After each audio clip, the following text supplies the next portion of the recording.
Today we're going to talk about 3 things that you need to know now when planning your birth.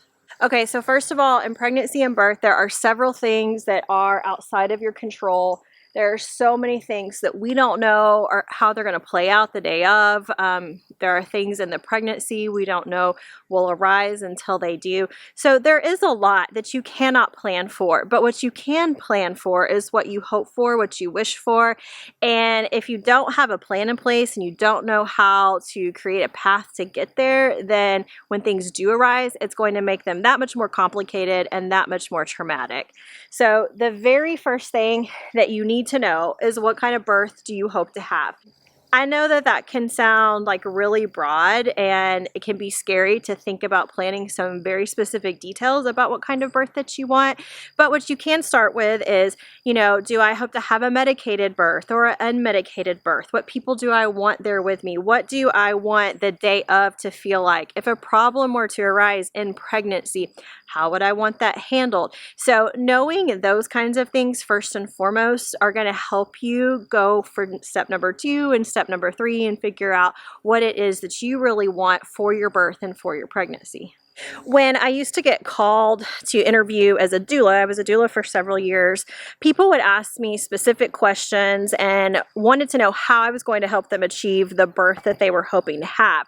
But what that they didn't realize is a lot of that really falls into their hands with their choices up front. So knowing clearly what your vision is for your birth, the things you want, the things you don't want, will help you plan for step number 2 and step number 3 that I'm about to tell you are very important if you want to plan for the best possible birth. Okay, so once you know what kind of birth you want, the next thing you need to think about is location. So when I was a doula, people would call me and they would tell me exactly what kind of birth they wanted. They knew their vision, they knew exactly what they wanted for the day.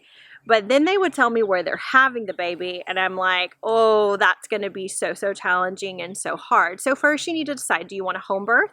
Do you want a birth center birth, or do you want a hospital birth? Once you land on where you want, then you need to look into those specific places. Now, home birth is your home, right? But next, birth center. Birth centers are all different, and they all have different policies. People don't realize that. Next, hospital. Hospitals can have the biggest differences between each other than any of the locations. You have some hospitals that their policies are that you cannot get out of bed once your water's broken, and other policies are not that. You have some that choose something called intermittent monitoring, which means as long as you're not on medication, they're going to listen to the baby about every 30 minutes, and others, their hospital policy is continuous monitoring.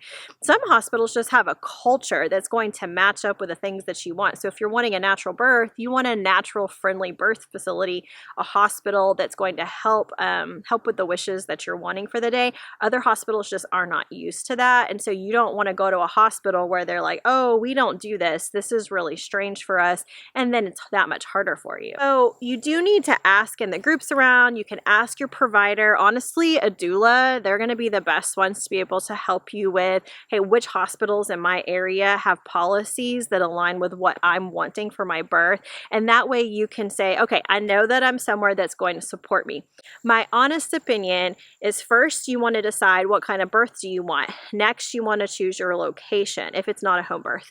And then from there, which leads me to my third, is your provider. Now, if you're choosing a home birth, obviously you want to just go straight to the provider, which is a midwife. Midwives are who are going to attend home births and start interviewing and find ones that align with your ideas, the things that you're hoping for. What are their policies? Because all midwives have different policies. Depending on your state, you have different rules and regulations. So you want to talk with them first, make sure that you align. Then, of course, you'll just have your baby at home. You might ask that midwife, though, like, hey, what hospital will you transport to in the event of an emergency or things don't go as planned? Because that could be important with continuing your birth plan, your birth preferences and wishes. All right, we're going to come over here in my garden to finish this conversation. So if you hang out with us regularly here at Laughing Willow Farms, you know I'm a midwife, and that's really big in terms of what we do here. Midwifery plays a really big role in just our everyday life. It's a full-time job. If you're looking to do a hospital birth or a birth center birth, that's where you want to know, what location am I going to be at that supports my wishes? And then from there, you start finding out about the doctors or the midwives. Now, a lot of birth centers run in a group practice where there's going to be 4 or 5, and it just depends on who's on call. And so for that, you might just ask the other moms in your area or other doulas again, hey, what group and what practice do you like? You know, choosing a birth center group of midwives might be something where you're taking into account both the birth center and the group of midwives.